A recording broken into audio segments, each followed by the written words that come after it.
Assalamualaikum warahmatullahi wabarakatuh. Perkenalkan, nama saya Epi Aprina. Saya adalah mahasiswi Daljab Angkatan 4 2020 LPTK Universitas Surabaya. Asal sekolah saya SMPN Satap 2 Simpang Pematang. Berikut ini akan saya tampilkan video pembelajaran saya tentang materi sistem peredaran darah pada kelas 8 semester 1. Dalam video ini model yang saya gunakan yaitu model Discovery Learning. Pada pembelajaran Discovery Learning ini terdapat 6 tahapan. Yang pertama, stimulus. Yang kedua, mengidentifikasi masalah. Yang ketiga, pengolahan data. Yang keempat, pengumpulan data dan pengolahan data. Yang kelima, verifikasi. Dan yang terakhir, kesimpulan. Video pembelajaran ini bertujuan untuk memenuhi syarat uji kinerja dalam program profesi guru. Seperti apa videonya? Mari kita simak. Sebelumnya, saya memohon maaf bila ada kesalahan dan kekurangan di dalam video pembelajaran ini. Saya akhiri. Wassalamualaikum warahmatullahi wabarakatuh.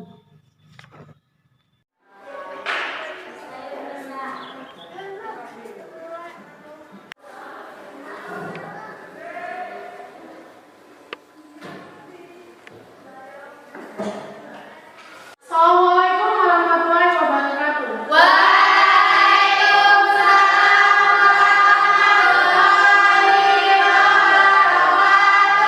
Selamat pagi anak-anak. Baik, sebelum kita mulai pembelajaran, di sini kita akan berdoa terlebih dahulu ya. Ibu akan memilih anak yang berangkat lebih awal. Pada ini Ibu persilakan. Before study let's pray together.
Waalaikumsalam warahmatullahi wabarakatuh.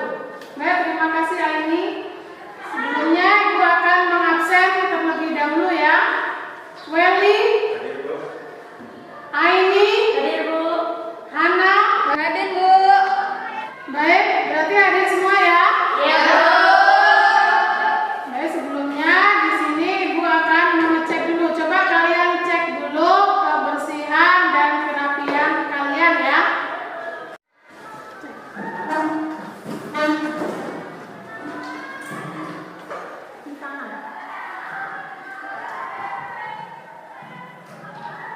Sudah siap semua ya? Untuk menumbuhkan jiwa nasional kita di sini akan menyanyikan lagu Indonesia Raya. Kepada Purwanti, Ibu persilakan untuk memimpinnya.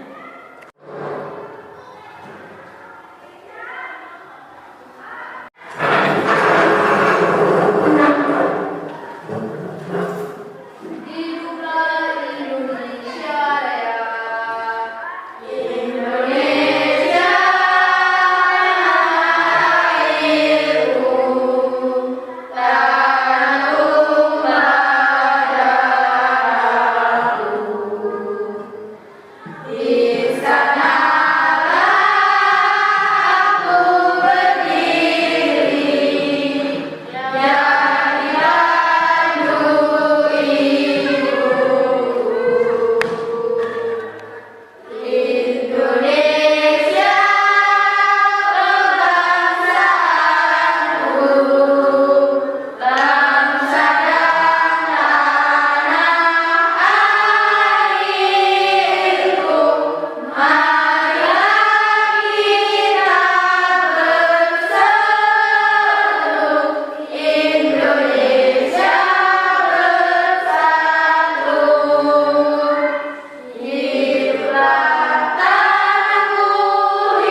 zat adiktif. Betul ya, minggu lalu kita belajar tentang bahaya zat aditif dan zat adiktif. Nah, makanan yang kita makan itu akan terakumulasi. Itu akan terakumulasi kemana? Tubuh kita, Bu. Makanan yang kita makan itu akan diedarkan ke dalam tubuh kita. Nah, ini kok bisa? Kenapa makanan itu kok bisa masuk ke dalam tubuh kita? Akan dibawa oleh organ-organ kita, Bu. Salah satunya darah. Ya, bagus ya. Jadi minggu lalu kita sudah belajar tentang zat aditif dan zat adiktif. Jadi makanan yang kita makan itu akan kita konsumsi dan akan diedarkan oleh darah. Baik, masih tetap semangat? Nah, setelah mengerti manfaat pembelajaran hari ini, ya kita harus tetap semangat. Jadi walaupun kita di masa pandemi, kita sudah belajar daring, jadi kita harus tetap menjaga jarak.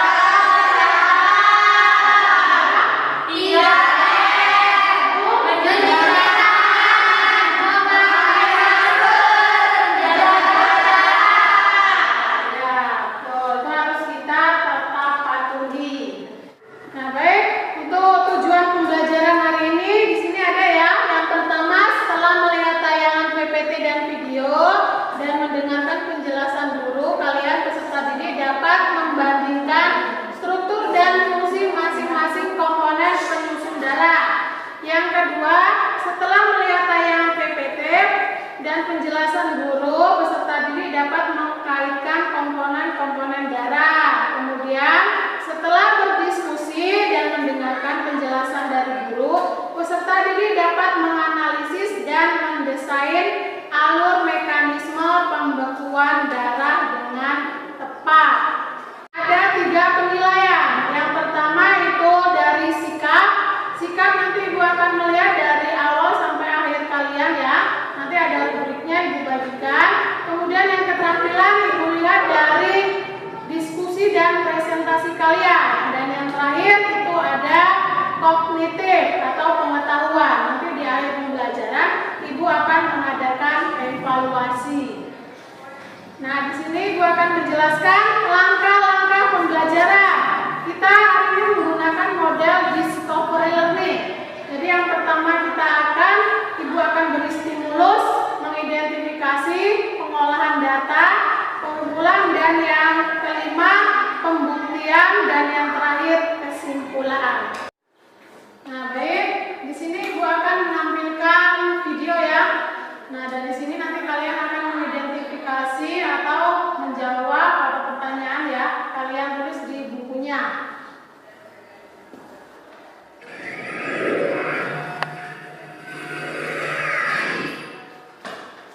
Halo teman-teman semua, selamat datang di channel YouTube Sobat Ipa, di mana di channel ini membahas seputar ilmu tentang alamnya dan tentunya sangat menarik. Check it out.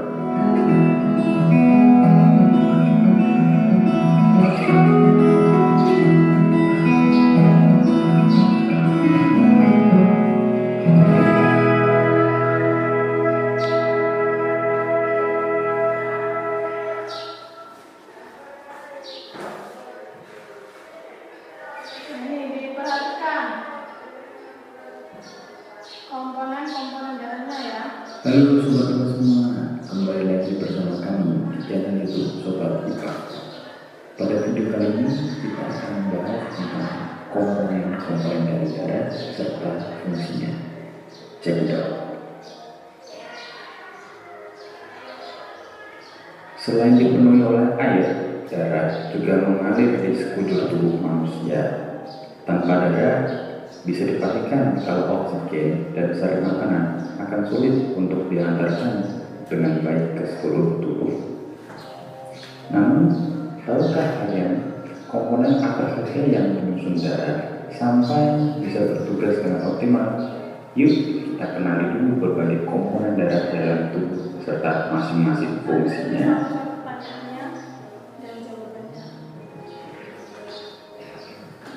Darah tersusun dari kombinasi antara plasma darah dan sel-sel darah.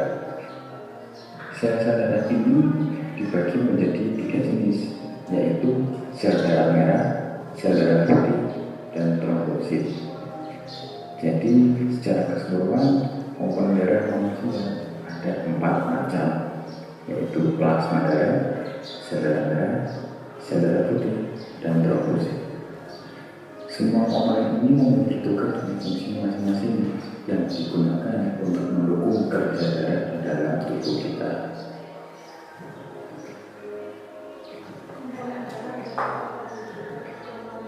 Plasma darah merupakan komponen darah yang berbentuk cairan.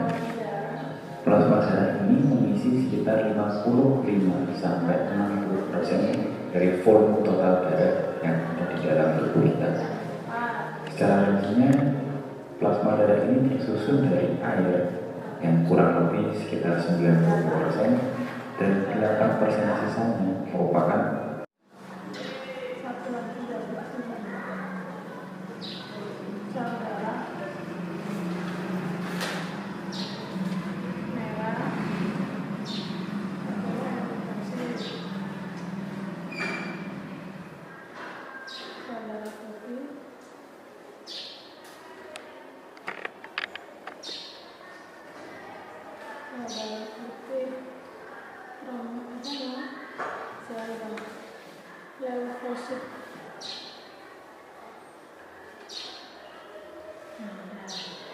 Nah, ini udah selesai ya video yang Ibu tampilkan itu tadi. Nah, dari video ini ada yang ditanyakan. Saya Bu, komponen darah ada berapa Bu? Ya, itu ada pertanyaan ya dari teman kalian. Ada berapa sih komponen-komponen darah? Dilihat dari video tadi. Siapa yang bisa menjawab? Saya Bu, Ya, Pak. ada 4 Bu. Plasma darah, sel darah merah, sel darah putih, trombosit. Ya. Nah, baik. Setelah ini Ibu akan membagi kelompok ya. Kelompoknya yaitu ada 3. Ada kelompok 1, kelompok 2, dan kelompok 3. Ayo dipersilakan. Nah, baik. Setelah dengan kelompoknya ya, kelompok 1, 2, dan 3. Nah, di sini Ibu akan membagikan LKPD kepada masing-masing kelompoknya. Nanti kalian perhatikan di situ, kemudian dijawab sesuai langkah kerjanya. Ada yang ditanyakan? Ada Bu, jawabannya ditulis tabel bukan Bu? Nah, untuk jawabannya yang ada di tabel tadi ya, dan digambar itu di situ ditulis sesuai dengan perintahnya. Kalau di tabel diisi langsung di tabel, kemudian pertanyaannya disesuaikan dengan pertanyaannya. Sudah paham? Sudah Bu. Baik, sekarang dikerjakan. Bu, saya mau bertanya Bu, Ya. proses pembekuan darah itu bagaimana Bu? Nah, ayo. Tadi ya Reno bertanya bagaimana sih proses pembekuan darah. Siapa yang menjawab? Saya Bu. Ya. Ketika kita luka, trombosit pecah dan mengeluarkan trombinase berubah menjadi trombin dan menghasilkan trombin dan fibrinogen sehingga terbentuk benang fibrin dan luka tertutup. Nah, itu. Jadi gitu ya kalau proses kita luka. Jadi kalian kalau kena luka itu ada proses pembekuan darah yang sudah dijelaskan oleh Sambi. Sudah paham? Sudah Bu. Coba sekarang dilanjutkan lagi diskusinya. Ibu tunggu ya 10 menit lagi. Saya mau bertanya lagi Bu, Ya. fungsi darah itu apa Bu? Nah, itu salah satu lagi ya. Ada yang mau bertanya temannya Ririn. Fungsi darah. Apa itu fungsi darah? Siapa yang bisa menjawab? Saya Bu. Ya ini. Fungsi darah satu sebagai pembawa darah untuk diedarkan ke seluruh tubuh, nutrisi serta protein untuk menjaga keseimbangan tubuh.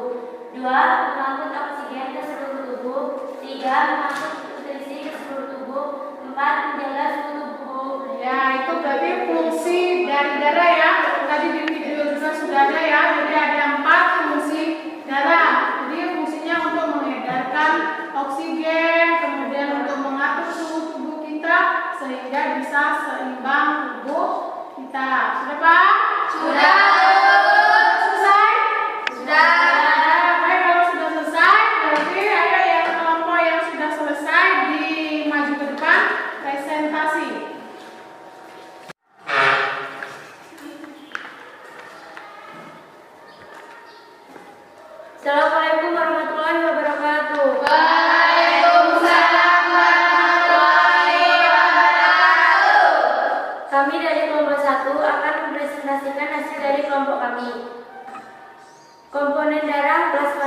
bentuk, tidak ada berbentuk berupa cairan. Inti ada atau tidak ada. Jumlah sekitar 55% darah. Fungsi sebagai pembawa darah untuk diedarkan ke seluruh tubuh, nutrisi, antibodi, protein pembeku, hormon serta protein untuk menjaga keseimbangan tubuh. 2. Eritrosit. Bentuk bulat, putih, cekung di tengah, bikonkav. Inti ada atau tidak ada.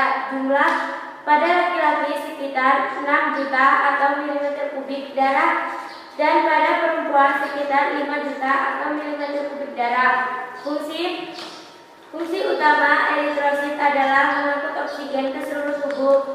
Untuk memenuhi kebutuhan oksigen seluruh sel tubuh dan mengangkut karbon dioksida keluar tubuh.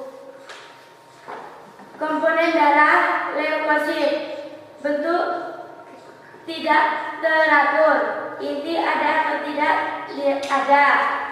Jumlah sekitar 8.000 atau milimeter kubik darah. Fungsi sebagai bentang pertahanan tubuh karena melalui kemampuan amoeboid dan menembus dinding pembuluh darah leukosit untuk menjaga tubuh dari infeksi atau parasit yang masuk dalam tubuh. Komponen darah trombosit. Bentuk tidak teratur. Inti ada atau tidak ada. Jumlah 250 mm kubik atau darah.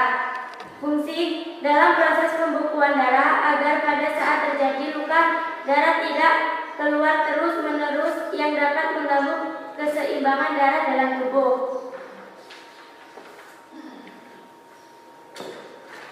2. Leukosit berbenturan antara lain eosinofil, basonophil, dan neutrofil. Leukosit tak berbenturan adalah monosit dan imunosit. Ya, sudah. Adakah yang ingin ditanyakan? Ada. Apakah perbedaan antara leukosit yang bergranular dengan leukosit tak bergranular? Leukosit bergranular memiliki inti yang berlobus-lobus dan plasmanya berpintil-pintil atau bergranular. Sedangkan leukosit tak bergranular memiliki inti yang tidak berlobus dan plasmanya tidak ada granular. Sekian dari kelompok kami. Saya akhiri. Wassalamualaikum warahmatullahi wabarakatuh. Waalaikumsalam warahmatullahi wabarakatuh. Tepuk tangan. Ya, kelompok selanjutnya.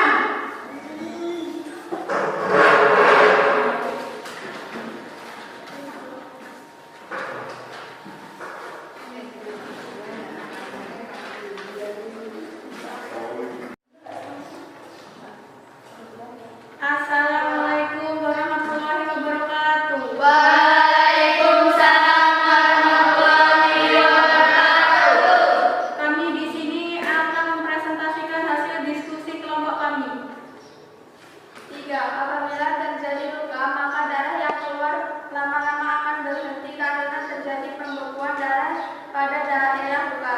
Secara sederhana dapat dibuat dalam bentuk skema. Lengkapilah skema pembekuan darah di bawah ini: trombokinase, trombogin, fibrinogen. Pada peristiwa terjadinya luka akan menutup karena adanya proses pembekuan darah. Berikut ini adalah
dan sel darah. Sel darah terdiri atas eritrosit, leukosit, dan trombosit. Fungsi darah bagi tubuh manusia adalah: A. Sebagai pembawa darah untuk diedarkan ke seluruh tubuh, nutrisi, antibodi, protein pembeku, hormon, serta protein untuk menjaga keseimbangan tubuh. B. Menyeimbangkan volume darah, kadar elektrolit, serta keseimbangan ginjal dalam darah. C. Mengangkut oksigen ke seluruh untuk memenuhi kebutuhan oksigen ke seluruh sel tubuh dan mengangkut karbon dioksida keluar tubuh. D. Mengangkut nutrisi yang ke seluruh tubuh. Nah, itu bagus ya. Tadi semuanya sudah paham? Sudah. Sudah, berarti di sini Ibu akan mengulas sedikit ya materi hari ini. Jadi tadi komponen darah itu sudah ada dijelaskan sama teman-temanmu ya. Jadi komponen darah itu ada 2 lapisan. Yang pertama tadi ada plasma darah dan ada sel darah. Kemudian sel darah itu ada 3, ada sel darah merah, sel darah putih, dan trombosit. Kemudian fungsi darah tadi yang sudah dibacakan kita. Nah, itu sudah bagus ya. Jadi darah itu sebagai pembawa darah untuk diedarkan ke seluruh tubuh, menyeimbangkan volume, mengangkut oksigen, dan menjaga suhu tubuh. Ada yang ditanyakan? Tidak. Sudah jelas semua ya? Sudah.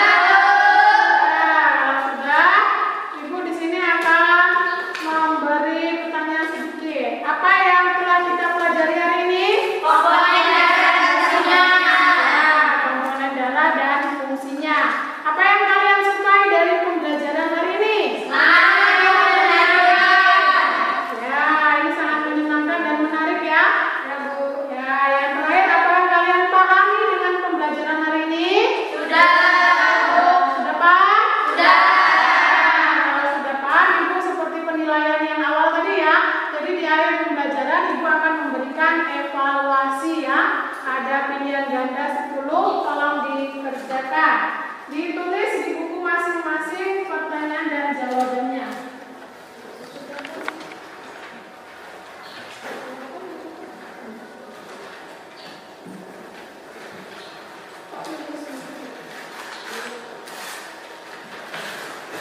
Nah, evaluasinya dikerjakan, Ibu kasih waktu 5 menit ya. Sudah selesai semua? Sudah. Sudah, perwakilan kelompoknya mengumpulkan ke depan ya. Ya, Bu.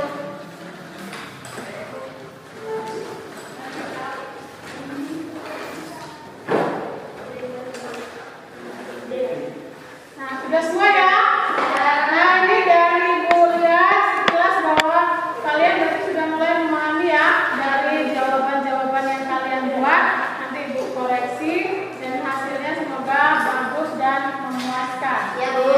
Dan untuk pembelajaran hari ini kita cukupkan sekian. Minggu besok kalian pelajari lagi, yaitu tentang organ-organ pada sistem peredaran darah.